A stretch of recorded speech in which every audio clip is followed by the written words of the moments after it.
With the nightcap, which was the Warren boys against River Valley. Right out of the gates, here's Tyler Wooten getting to the rim with his left hand for the game's first points.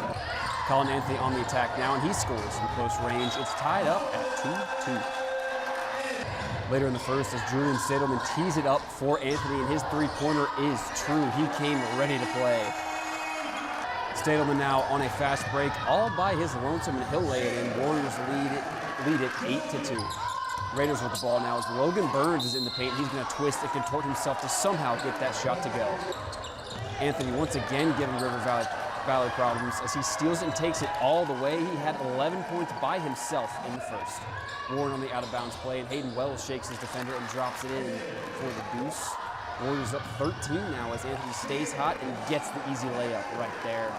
End of the first as A.J. Chris comes down with the board and gets it to Wells, who finishes the job. Warren leads 24-8 after the first and will go on to win by an astonishing score of 81-20. Wow.